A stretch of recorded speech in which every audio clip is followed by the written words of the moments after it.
ओम भास्कराय नमः। हरे कृष्ण। आप सभी का दिन शुभ हो।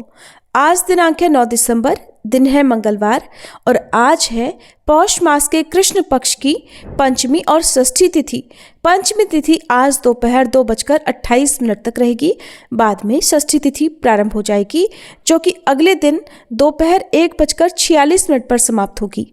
आज ब्रह्म मुहूर्त सुबह 5:25 से 6:13 तक रहेगा। सूर्योदय होगा सुबह 7 बजे, सूर्यास्त होगा शाम 5:37 पर, चंद्रोदय होगा रात 10:24 पर और आज इंद्र योग दोपहर 2:33 तक रहेगा। इसके अलावा राहु काल दोपहर 3 बजे से 4:30 बजे तक रहेगा। इससे पहले का अध्याय सुनने के लिए और कमेंट्स करने के लिए आप सभी का बहुत बहुत धन्यवाद। आज सुनिए पौष मास महात्म्य में आगे का अध्याय और उससे पहले सुनिए सीता नित्यनेम की कहानी। इस कहानी को सीता माता कहती थी और प्रभु श्री राम सुना करते थे। एक दिन श्री राम भगवान को किसी काम के लिए बाहर जाना पड़ा तो सीता माता कहने लगी कि भगवान, मेरा तो 12 वर्ष का नित्यनेम है, अब आप बाहर जाएंगे तो मैं अपनी कहानी किसे सुनाऊंगी। तब श्री राम ने कहा कि सीते, आप कुएं की पाल पर जाकर बैठ जाना और वहाँ पर जो भी औरतें पानी भरने आएंगी उन्हें अपनी कहानी सुना दिया करना। सीता माता कुएं की पाल पर जाकर बैठ गई। तभी एक स्त्री आई। उसने रेशम की जरी की साड़ी पहन रखी थी और सोने का घड़ा ले रखा था। सीता माता उसे देखकर कहने लगी, बहन, मेरा 12 वर्ष का नित्यनेम सुन लो। पर वह स्त्री बोली कि मैं तुम्हारा नित्यनेम सुनूंगी तो मुझे तो घर जाने में देर हो जाएगी और मेरी सास मुझसे झगड़ा करेगी। इसलिए उसने कहानी नहीं सुनी और अपने घर चली गई। लेकिन उसके घर जाते ही उसकी रेशम जरी की साड़ी फट गई। सोने का घड़ा मिट्टी के घड़े में बदल गया। सासू ने देखा तो पूछा, अरे बहू, ये किसका दोष अपने सिर लेकर आ गई है। बहू बोली, माँ जी, कुएं पर एक औरत बैठी थी। उसने अपनी कहानी सुनने के लिए कहा, लेकिन मैंने नहीं सुनी। शायद उसी का ये फल मुझे मिला है। बहू की बात सुनकर अगले दिन वही साड़ी और वही घड़ा लेकर सास कुएं की पाल पर गई। सास को वहीं पर सीता माता बैठी मिली तो माता सीता ने कहा, बहन, मेरी कहानी सुन लीजिए। सासू बोली, एक बार छोड़, मैं तो 4 बार कहानी सुन लूंगी। तब सीता माता बोली, राम आए लक्ष्मण आए, देश के पुजारी आए, नित नेम का नेम लाए, आओ राम बैठो राम, तपी रसोई जीमो राम, माखन मिश्री खाओ राम, दूध पताशा पियो राम, सूत के पलका मोठो राम, शाल दुशाला पोठो राम, शाल दुशाला ओढ़ो राम, जब बोलूं राम ही राम, राम सवारे सबके काम, खाली घर भंडार भरेंगे, सबका बेड़ा पार करेंगे, श्री राम जय जय राम। सासू बोली, बहन, कहानी तो बहुत अच्छी लगी। फिर कहानी सुनकर सासू घर चली गई और उसकी साड़ी फिर से रेशम जरी की बन गई। मिट्टी का घड़ा भी फिर वापस से सोने के घड़े में बदल गया। बहू ने देखा तो कहने लगी, सासू माँ, आपने ये सब कैसे किया। सासू बोली, बहू, तू दोष लगा कर आई थी और मैं अब दोष उतार कर आ रही हूँ। बहू ने पूछा कि माँ जी, वह कुएं वाली स्त्री कौन है।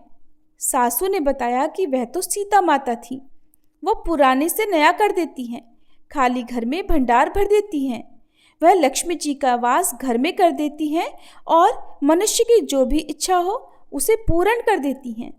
बहू बोली, माँ जी, फिर तो ऐसी कहानी मुझे भी सुना दो। सास बोली कि ठीक है, तुम भी सुनो। फिर सास ने कहानी शुरू की। राम आए लक्ष्मण आए, देश के पुजारी आए, नित नेम का नेम लाए, आओ राम बैठो राम, तपी रसोई जीमो राम, माखन मिश्री खाओ राम, दूध बताशा पियो राम, सूत के पलका मोठो राम, शाल दुशाला पोठो राम, शाल दुशाला ओढ़ो राम, जब बोलूं राम ही राम, राम सवारे सबके काम, खाली घर भंडार भरेंगे, सबका बेड़ा पार करेंगे, बोलो श्री राम जय जय राम। कहानी सुनकर बहू बोली, माँ जी, कहानी तो बहुत अच्छी है। सासू ने कहा, ठीक है, अब से हम इस कहानी को रोज किया करेंगे। अब सास बहू रोज सवेरे उठती, नहाती धोती और पूजा करने के बाद नित्य नेम की सीता माता की कहानी कहती। एक दिन की बात है, उनके यहाँ पड़ोस की एक औरत आई और बोली कि बहन जरा सी आँच तो देना। तो बहू बोली कि आँच तो अभी हमने जलाई ही नहीं। पड़ोसन बोली तो फिर तुम सुबह 4 बजे से उठकर क्या कर रही हो?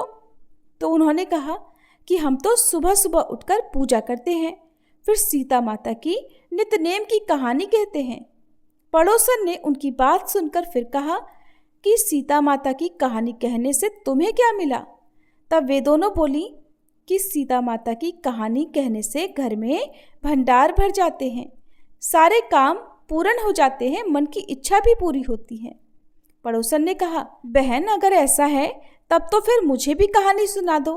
तब बहू बोली कि ठीक है, तुम भी ये कहानी सुन लो। राम आए लक्ष्मण आए, देश के पुजारी आए, नित नेम का नेम लाए। आओ राम बैठो राम, तपी रसोई जीमो राम, माखन मिश्री खाओ राम, दूध बताशा पियो राम, सूत के पल का मोठो राम, शाल दुशाला पोठो राम, शाल दुशाला ओढ़ो राम। जब बोलू राम ही राम, राम सवारे सबके काम, खाली घर भंडार भरेंगे, सबका बेड़ा पार करेंगे, श्री राम जय जय राम। पड़ोसन ने इस कहानी को सुना तो कहने लगी बहन कहानी तो बहुत अच्छी लगी। अब वह पड़ोसन भी नित्यनेम सीता माता की कहानी कहने लगी। कहानी कहने से सीता माता ने पड़ोसन के भी धन के भंडार भर दिए। देखते ही देखते अब तो पूरे मोहल्ले में नित्यनेम की कथा चल पड़ी और हर किसी की मनोकामना पूर्ण होने लगी। हे सीता माता, जैसे आपने उन सभी के भंडार भरे वैसे ही हमारे भी भरना। कहानी कहने वाले, सुनने वाले और हुंकार भरने वाले सबके भरना। सभी प्रेम से बोलिए सीता मैया की जय। अब सुनिए आज का अध्याय। महाराज के शेगांव में रहने पर रोज ही वहां पर नई नई यात्रा जमा होने लगी। महाराज की महिमा अपार रूप से बढ़ गई, यानी कि योगेश्वर को यह उपाधि ही थी। अब कोई भी सच्चा साधु लौकिक उपाधि में नहीं फंसता। ऐसा विचार करके उसे दूर करने के लिए महाराज जंगलों में भटकने लगे। महीना महीना बाहर रहते, कहीं भी बैठकर एकांत में समय बिताते और अपना परिचय किसी को भी नहीं लगने देते थे। श्रोतागण ऐसे ही भटकते रहते थे। एक बार महाराज पिंपल गांव पहुंचे। अब वहां का वृतांत भी आप सभी लोग सुनिए। पिंपल गांव के बाहर जंगल में एक हिमांडपंथी धरती का पुराना शिवालय था। उस मंदिर के गर्भगृह में महाराज पद्मासन लगाकर बैठ गए। गांव के चरवाहे अपनी अपनी गौवें लेकर सूर्यास्त के समय गांव को वापस लौटने लगे। मंदिर के पास में एक छोटा सा झरना बहता था जिसमें सभी पशु जल पीते थे। उस दिन गौवें वहां पर जल पी रही थी और कुछ चरवाहे भगवान शिव के दर्शन करने के लिए मंदिर में चले गए। वहां पर पद्मासन में समाधिस्थ तेजपुंज महाराज को देखकर वे आश्चर्यचकित हो गए, क्योंकि सूर्यास्त के समय इस प्रकार कोई भी योगी इन ग्वालों ने कभी नहीं देखा था। सो उन्हें बड़ा आश्चर्य हुआ। उनमें से कुछ बाहर आकर अपने अपने साथियों को पुकारने लगे, बुलाने लगे। कुछ महाराज के सामने बैठ गए। क्या देखते हैं कि ये साधु न तो आंखें खोलता है न ही बोलता है, जिस कारण गोप बालक कुछ भी समझ नहीं पाए। कुछ कहने लगे ये तो बहुत दुर्बल हो गया है, यही कारण है कि शायद आंखें बंद करके दुख में बैठा हुआ है। कुछ कहने लगे कई दिनों से भूखा लगता है, सो हम लोग इनको थोड़ी सी रोटी खिला सकते हैं। ऐसा कहकर वे महाराज के मुख के सामने कौड़ देने लगे, लेकिन महाराज किसी भी तरह की कोई भी हलचल नहीं कर रहे थे, कुछ बोले भी नहीं। अब ये देखकर चरवाहे बालक बड़े असमंजस में पड़ गए। आपस में तर्क करने लगे कि अगर इनको मृत माने तो इनका शरीर तो गर्म है, सांसें भी चल रही है और बैठे भी स्थिति में है। कुछ कहने लगे हो सकता है ये कोई मायावी पिशाच हो, लेकिन दूसरे बालक कहने लगे कि नहीं, शिव मंदिर में भला पिशाच कैसे आ सकता है। कोई कहने लगा अरे ये स्वर्गलोक से कोई देवता यहाँ प्रकट हुआ है, हम लोगों को तो इनका पूजन करना चाहिए, जाकर झरने का जल लेकर आओ। सुनकर कुछ गोप बालक जल लाने को दौड़ गए और खपरेल में पानी लाकर महाराज जी के चरणों में बड़े भाव से डाला। कुछ बालकों ने जंगली पुष्प लाकर माला गूंथकर उनके गले में डाल दी। कुछ ने प्याज और रोटी वटपत्र पर सामने रख दी। सबने नमस्कार करके सामने बैठकर भजन करना शुरू कर दिया। इस तरह खुशी मनाते हुए, आनंदोत्सव करते हुए एक चरवाहे ने कहा, भाई देखो अब सूर्यास्त हो गया है, इसलिए हमें घर चलना चाहिए, क्योंकि इतनी देर हो गई है। फिर भी पशुओं को लेकर चरवाहे क्यों नहीं आए, ऐसा गांव के लोग कहने लगेंगे। हम लोग ये समाचार गांव के बड़े बूढ़ों को जाकर बताएंगे, जिससे वे सत्य का पता लगा ही लेंगे। ऐसा विचार करके वे चरवाहे बालक गांव में गए और सारा वृतांत लोगों से कह सुनाया। अगले दिन सुबह चरवाहों के साथ साथ गांव के लोग महाराज को देखने शिव मंदिर पर आए। महाराज जैसे कल बैठे हुए थे, ठीक उसी स्थिति में बिल्कुल वैसे ही आज भी बैठे हुए हैं। अन्न को बिल्कुल स्पर्श तक नहीं किया है। तो उनमें से कुछ बोले, ये तो योगी है, शिव मंदिर में बैठे हुए हैं, चलिए इन्हें परेशान करना ठीक नहीं है। तो कुछ बोले, अरे भाई ये तो साक्षात भगवान शंकर पिंड से बाहर आकर हमें दर्शन देने को प्रकट हुए हैं, ये तो हमारा महाभाग्य है। चलिए चलिए इन्हें गांव में लेकर चलते हैं। जब इनका समाधि से उत्थान होगा, इनकी समाधि टूटेगी तो ये जरूर बोलेंगे। बंगाल देश में जालंधर नाथ 12 वर्ष तक कुएं की गर्त में समाधि में लीन थे। नवनाथ भक्ति सागर में कथा मिलती है कि जालंधर नाथ को बंगाल देश के राजा गोपी चंदन ने कुएं में तोप दिया था और 12 वर्षों के बाद उन्हें निकाला गया। इस तरह हाँ ना करते हुए एक पालकी लाई गई, उसमें महाराज जी को उठाकर बिठाया गया। बड़े उत्साह के साथ बजनियां बजाते हुए, अबीर गुलाल उड़ाते हुए, इसी तरह से गांव के लोग चाहे नर हो या नारी तुलसी पत्र पुष्प अर्पित करते हुए, घंटे घड़ियाल शंखनाद करते हुए योगी राज की जय हो, योगी राज की जय हो का उद्घोष करते हुए सभी लोग महाराज जी को हनुमान जी के मंदिर में ले आए। महाराज जी का शरीर गुलाल से लाल हो गया था। अब उन्हें बड़े ठाठ से मंदिर में एक आसन पर बिठाया गया। यह सब होने तक भी महाराज की समाधि टूटी नहीं थी। उन्होंने जाना कि महाराज योगियों के मुकुटमणि सद्गुरु मूर्ति रूप है। सभी लोग उनके चरणों में लोटपोट होने लगे। नैवेद्य चढ़ाने की धूम मच गई। अनेक पात्र परोस कर लाए गए। महाराज शरीर में उतरे और चैतन्यमय वातावरण हो गया। महाराज की समाधि टूटी तो महाराज जी ने अन्न ग्रहण किया। आस पास के गांव में भी ये बात फैल गई। मंगलवार को शेगांव का बाजार लगता है, सो लगभग सभी देहातों से लोग वहां आते हैं। पिंपल गांव के लोग भी वहां आए और अपने यहाँ के महाराज के विषय का सारा समाचार सुनाया। उन्होंने बताया कि साक्षात श्री हरि एक योगी के रूप में हमारे गांव में आए हुए हैं। अब हम लोग उन्हें वहां से कहीं नहीं जाने देंगे। सारे बाजार में देखते ही देखते ये समाचार फैल गया। अब जब बंकट लाल जी को पता चला तो वह पत्नी सहित पिंपल गांव में गए और हाथ जोड़कर अनेक तरह से प्रार्थना करने लगे। अभी आता हूं कहकर भगवान आप तो चले आए और अब तो आपको गए हुए 15 दिन बीत गए। गुरुदेव आपके बिना घर सूना सूना लगता है। शेगांव के सभी लोग चिंतित हो गए हैं। मैं गाड़ी लाया हूं, उसी में आप बैठकर चलिए। माता पुत्र का विछोह ना करिए। आपका नित्य दर्शन करने वाले भाविक जन उपवास कर रहे हैं प्रभु। अगर आप शेगांव नहीं चलेंगे तो मैं यही शरीर त्याग कर दूंगा। बंकटलाल के ऐसा कहने पर महाराज गाड़ी पर बैठकर शेगांव के लिए चले। जैसे भगवान कृष्ण को लेकर ब्रज से अक्रूर जी चलने पर सारे ब्रजवासी बहुत व्यथित हो गए थे, दुखी हो गए थे, ठीक वैसे ही जब बंकटलाल महाराज जी को शेगांव लाने लगे तो पिंपल गांव के लोग दुखी हो गए। तब बंकटलाल ने उन्हें समझाया कि महाराज शेगांव में ही हैं, आप लोग उनके दर्शन करने के लिए वहां कभी भी आ सकते हैं। इस अमूल्य मूर्ति को जहां की वहां रहने दो, हटाओ मत। बंकटलाल पिंपल गांव के साहूकार भी थे। इसी कारण से किसी को भी उनको रोकने का साहस नहीं हुआ। अब गाड़ी में बैठकर महाराज जी बंकटलाल से कहने लगे, अरे तेरी ये अच्छी साहूकारी है, दूसरे की धरोहर जबरदस्ती अपने घर में ले जाते हो। मुझे तो तुम्हारे घर में आने से ही डर लगता है, क्योंकि लोक माता लक्ष्मी जो भगवान विष्णु की पत्नी है, जिनकी सत्ता अगाध अतर्क है, उसको भी घर में बंद कर रखा है। सो भला मेरी क्या गति। इस प्रकार जगदम्बा का हाल देखकर ही मैं भाग खड़ा हुआ था। अब ये सुनकर बंकटलाल तो हंस पड़े और बड़ी नम्रता से बोले, महाराज मेरे कलुप से माता डरी नहीं, आपका निवास वहां है इसीलिए वहां स्थिर है, नहीं तो भला मेरी क्या गिनती। जहां बालक वहीं तो माता होती है, दूसरे का वहां ठिकाना कैसे हो सकता है प्रभु। आपके चरणों के आगे मुझे धन की कोई भी परवाह नहीं, ये चरण कमल ही मेरा श्रेष्ठ धन है, इसीलिए यहाँ आया।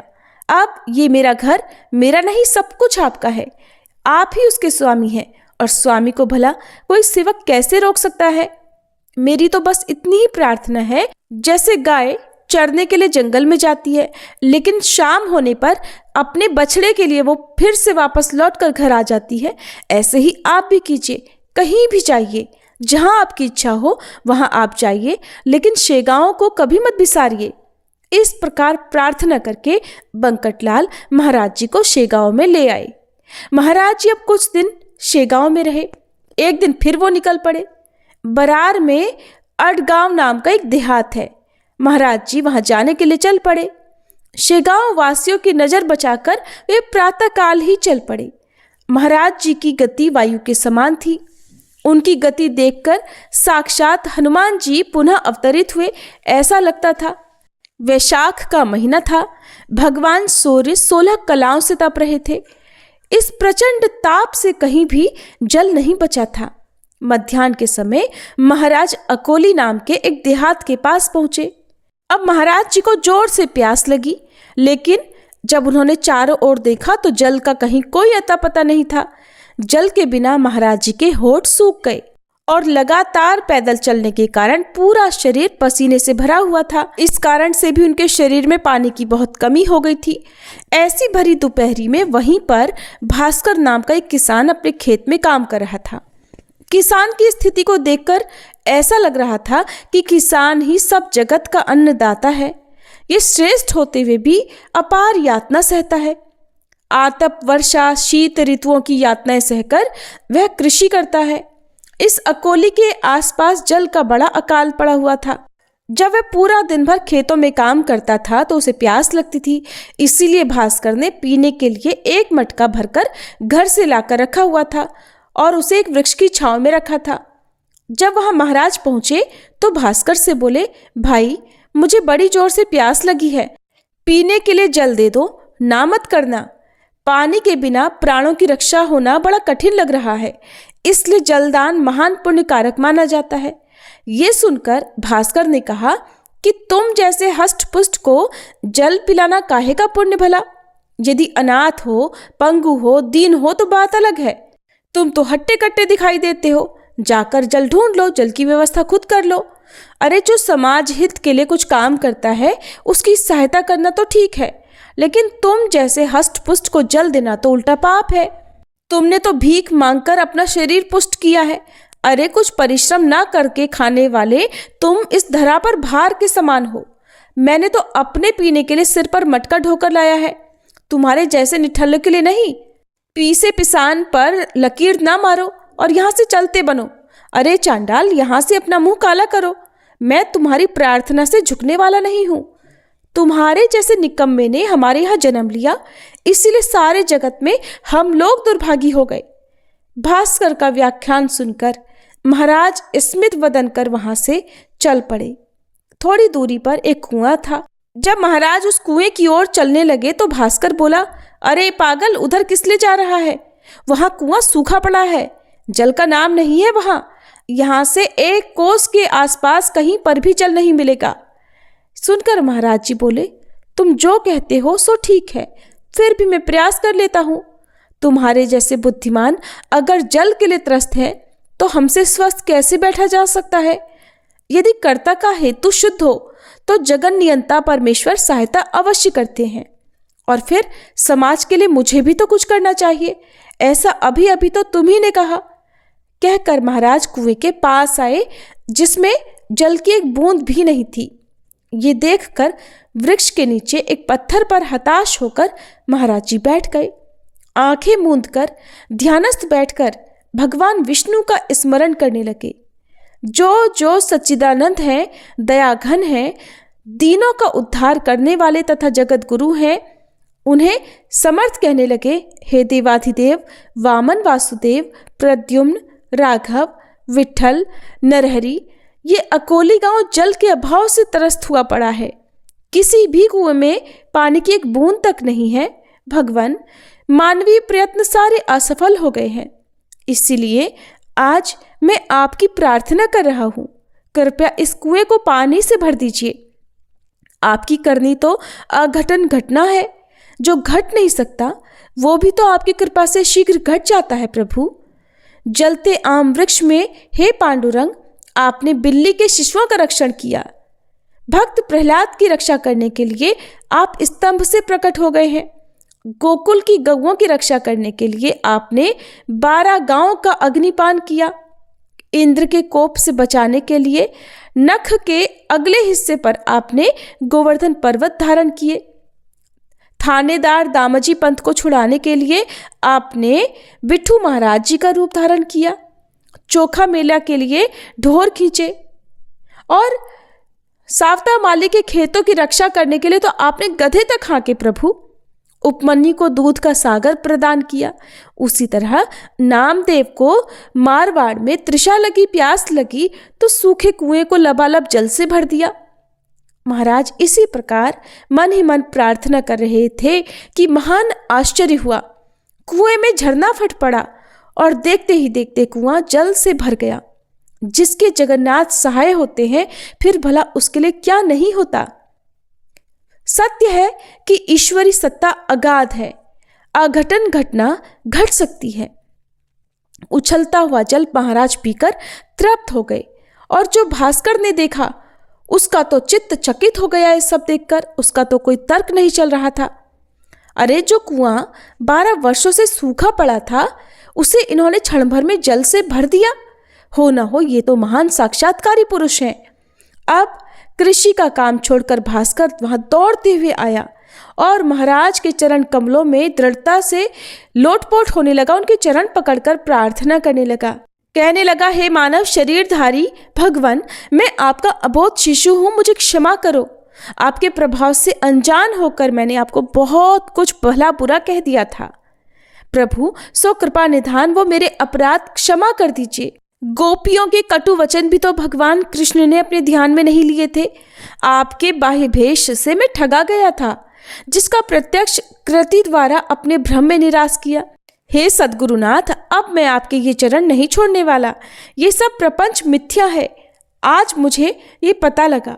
अब इस अज्ञानी बालक को दूर ना कीजिए। सुनकर महाराज बोले, अरे, अब दुखी होने का कारण नहीं। पीने के पानी के लिए सिर पर ढोकर मटका लाने की भी आवश्यकता नहीं। तुम्हारी आवश्यकता के लिए मैंने यहाँ जल का निर्माण किया। अब प्रपंच किस लिए छोड़ते हो? इस कुएं से बाग लगाओ, भरपूर जल है। सुनकर भास्कर बोला, भगवान, अब ये लोभ आप मुझे ना लगाओ। मेरा निश्चय ही कुआं है, सो सूखा पड़ा था। आपकी कृपा से आपने उसे साक्षात्कार रूपी सुरंग लगाकर फोड़ दिया। वह फूटकर उसी में भाव रूपी जल बहने लगा। सो अब मैं बाग अवश्य लगाऊंगा, लेकिन भक्ति का, जिसमें वृत्ति रूपी भूमि, सन्नित्य रूपी फल के वृक्ष लगाऊंगा। सत्कर्म, हाँ सत्कर्म, यही उसके पुष्प वृक्ष होंगे जो नित्य होंगे। अब ये क्षणिक बाग मुझे नहीं चाहिए। श्रोताओं, अब आप लोग संगति लाइए। भास्कर को एक क्षण की संत संगति से उद्धार हो गया, उसका जीवन सफल हो गया।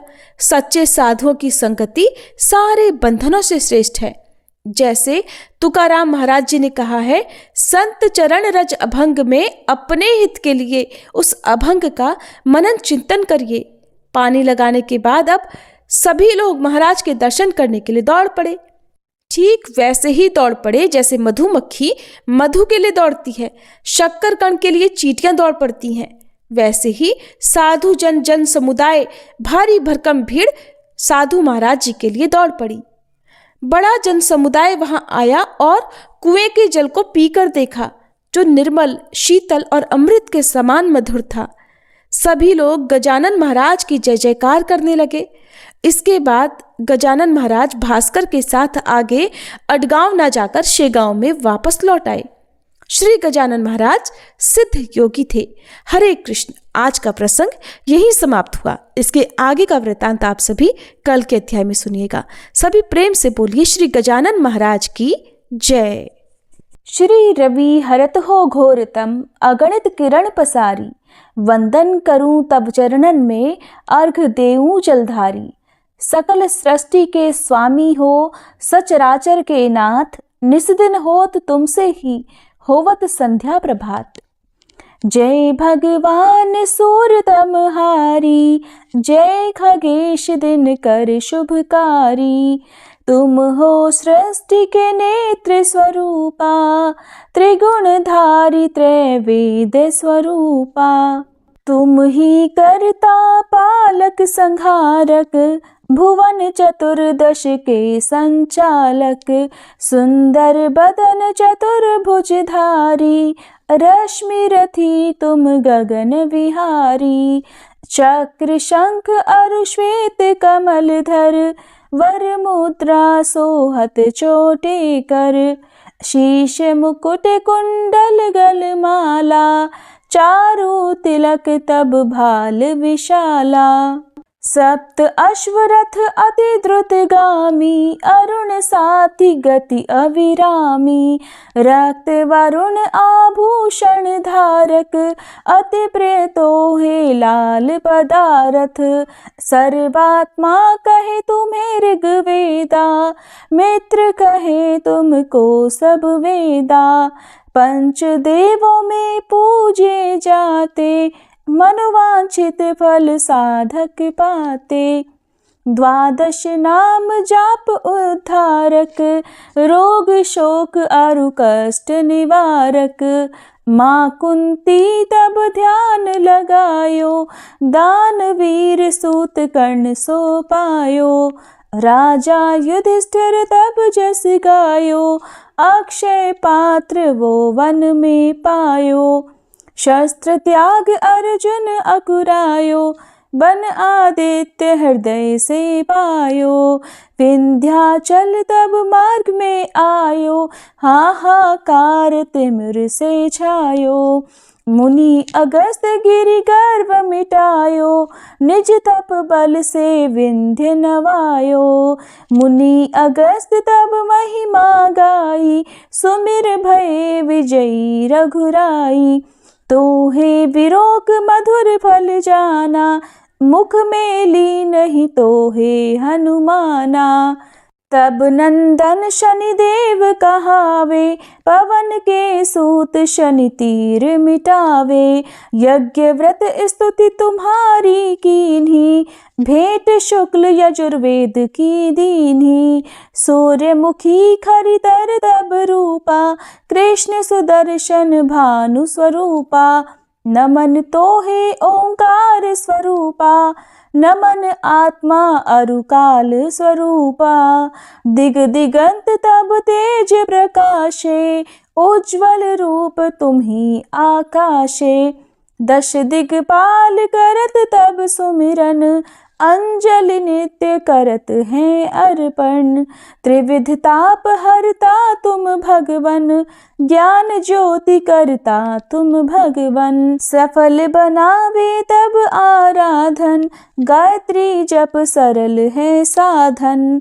संध्या त्रिकाल करत जो कोई, पावे कृपा सदा तब वोही। चित शांति सूर्यास्तक देव, व्याधि अपाधि सब हर लेवे।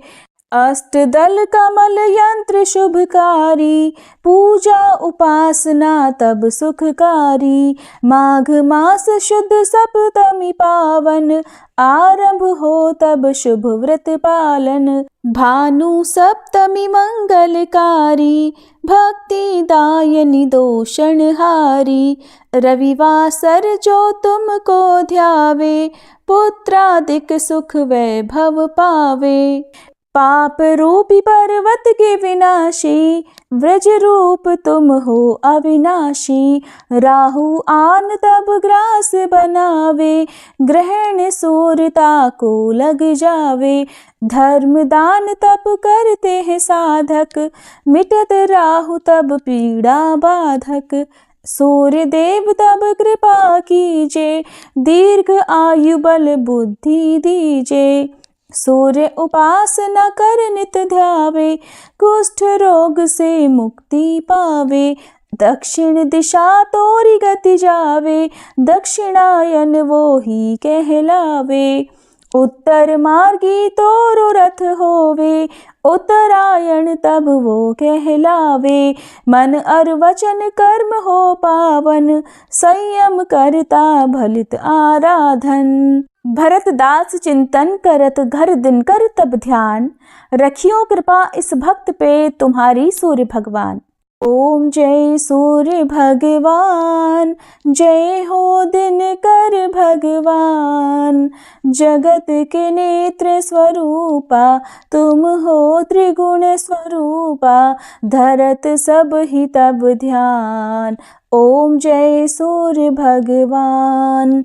सारथी अरुण है प्रभु, तुम श्वेत कमल धारी। तुम चार भुजाधारी, अश्व है सात तुम्हारे। कोटि किरण पसारे, तुम हो देव महान। ओम जय सूर्य भगवान। उषा काल में जब तुम उदयाचल आते, सब तब दर्शन पाते। फैलाते उजियारा, जागता तब जग सारा। करे सब तब गुणगान, ओम जय सूर्य भगवान। संध्या में भुवनेश्वर अस्ताचल जाते, गोधन तब घर आते। गोधूली बेला में हर घर हर आंगन में, हो तब महिमा गान। ओम जय सूर्य भगवान। देव दनुज नर नारी, ऋषि मुनिवर भजते। आदित्य हृदय जपते, स्तोत्र ये मंगलकारी। इसकी है रचना न्यारी, दे नव जीवन दान। ओम जय सूर्य भगवान। तुम हो त्रिकाल रचयिता, तुम जग के आधार। महिमा तब अपरंपार, प्राणों का सिंचन करके। भक्तों को अपने देते, बल बुद्धि और ज्ञान। ओम जय सूर्य भगवान। भूचर जलचर खेचर, सबके हो प्राण तुम्ही। सब जीवों के प्राण तुम्ही। वेद पुराण बखाने, धर्म सभी तुम्हें माने। तुम ही सर्वशक्तिमान, ओम जय सूर्य भगवान। पूजन करती दिशाएं, पूजे दश दिक्पाल। तुम भुवनों के प्रतिपाल, ऋतुएं तुम्हारी दासी। तुम शाश्वत अविनाशी, शुभकारी अंशुमान। ओम जय सूर्य भगवान। ओम जय सूर्य भगवान। जय हो दिनकर भगवान। जगत के नेत्र स्वरूपा, तुम हो त्रिगुण स्वरूपा। धरत सब ही तब ध्यान, ओम जय सूर्य भगवान। ओम जय सूर्य भगवान। जय जय तुलसी भगवती सत्यवती सुखदानी। नमो नमो हरि प्रेसी श्री वृंदावन खानी। श्री हरि शीश विरजनी, देहु अमर वर अम्ब। जनहित हे वृंदावनी, अब न करहु विलंब। धन्य धन्य श्री तुलसी माता, महिमा अगम सदा श्रुति गाता। हरि के प्राणहु से तुम प्यारी, हरहि हेतु कीन्हो तप भारी। जब प्रसन्न है दर्शन दीन हो, तब कर जोरी विनय उस कीन हो।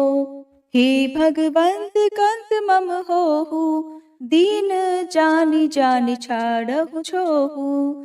सुनी लक्ष्मी तुलसी की बानी, दीन हो श्राप कध पर आनी। उस अयोग्य वर मांगन हारी, हो बिटप तुम जड़ तनुधारी। सुनि तुलसी ही श्रव्यो तेहि ठामा, करहु वास तुहु नीचन धामा। दियो वचन हरि तब तत्काला, सुनहु सुमुखि जानि होहु बिहाला। समय पाई ब्योहरो पाति तोरा, पूजहि आस वचन सत मोरा। तब गोकुल मह गोप सुदामा, तासु भई तुलसी तू बामा। कृष्ण रास लीला के माही, राधे शक्यो प्रेम लखि नाही। दियो श्राप तुलसी तत्काला, नर लोक ही तुम जन्महु बाला। यो गोप वह दानव राजा, शंख चूर्ण नामक शिर ताजा। तुलसी भई दासु की नारी, परम सती गुण रूप अगारी। अस द्वै कल्प बीति जब गयहु, कल्प तृतीय जन्म तब भयहु। वृंदा नाम भयो तुलसी को, असुर जलंधर नाम पति को। कर अति द्वंद अतुल बल धामा, कीन्हा शंकर से संग्रामा। जब निज सैन्य सहित शिव हारे, मरहि न तब हर हर ही पुकारे। पतिव्रता वृंदाती नारी, को न सके पति ही संहारी। तब जलंधर ही भेष बनाई, वृंदा ढिग हरि पहुँचो जाई। शिव हित लहि करि कपट प्रसंगा, कियो सतीत्व धर्म तो ही भंगा। भयो जलंधर कर संहारा, सुनी उर शोक उपारा। तिहि क्षण दियो कपट हरि तारी, लखि वृंदा दुख गिरा उचारी। जलंधर जस हत्यो भीता, सोई रावण तस हरहि सीता। अस प्रस्तर सम हृदय तुम्हारा, धर्म खंडी मम पति संहारा। यही कारण लहि श्राप हमारा, होवे तनु पाषाण तुम्हारा। सुनि हरि तुरत ही वचन उचारे, दियो श्राप बिना विचारे। लख्यो ना निज कर दूत पति को, छलन चाहियो जब पार्वती को। जड़ मति तुह अस हो जड़ रूपा, जग में तुलसी बिटप अनूपा। धग्व रूप हम शाली ग्रामा, नदी गंडकी बीच ललामा। जो तुलसी दल हम ही चढ़ई है, सब सुख भोग परम पद पई है। बिनु तुलसी हरि जलत शरीरा, अतिशय उठत शीश उर पीरा। जो तुलसी दल हरि शिर धारत, सो सहस्त्र घट अमृत डारत। तुलसी हरि मन रंजनिहारी, रोग दोष दुख भंजनिहारी। प्रेम सहित हरि भजन निरंतर, तुलसी राधा में नाही अंतर। व्यंजन हो 56 प्रकारा, बिन तुलसी दल ना हरहि प्यारा। सकल तीर्थ तुलसी तरु छाही, लहत मुक्ति जन संशय नाही। कवि सुंदर इक हरि गुण गावत, तुलसी निकट सहस गुण पावत। बसत निकट दुर्वासा धामा, जो प्रयास ते पूर्व ललामा। पाठ करहि जो नित नर नारी, हो ही सुख भाषहि त्रिपुरारी। तुलसी चालीसा पढ़ी तुलसी तरु गृहधारी, दीप दान करी पुत्र फल पावहि बंध्यहु नारी। सकल दुख दरिद्र हरिहार हुए परम प्रसन्न, आशय धन जन लड़ही कर बसहि पूर्णा अत्र। लाही अभिमत फल जगत, महिलाहि पूर्ण सब काम। जेहि दल अर्पहि तुलसी, तह सहस बसहि हरि राम। तुलसी महिमा नाम लख, तुलसी सूत सुख राम। मानस 40 रच्यो, जग मह तुलसीदास। प्रेम से बोलिए तुलसी महारानी की जय। तुलसी महारानी नमो नमो, हर की पटरानी नमो नमो। तुलसी महारानी नमो नमो, धन तुलसी पूरण तप कीनो। शालिग्राम बनी पटरानी नमो नमो। तुलसी महारानी नमो नमो, हर की पटरानी नमो नमो।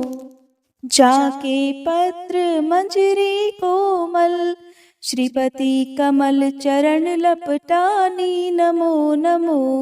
तुलसी महारानी नमो नमो, हरि की पटरानी नमो नमो। कौन महीने बोई रानी तुलसा, कौन महीने हुई हरियाली नमो नमो। तुलसी महारानी नमो नमो, हर की पटरानी नमो नमो। कौन महीने हुई तेरी पूजा, कौन महीने हुई पटरानी नमो नमो। तुलसी महारानी नमो नमो। आषाढ़ मास में बोई रानी तुलसा, सावन महीने हुई हरियाली नमो नमो। तुलसी महारानी नमो नमो, हरि की पटरानी नमो नमो। कार्तिक मास में हुई तेरी पूजा, मंगसिर मास हुई पटरानी नमो नमो।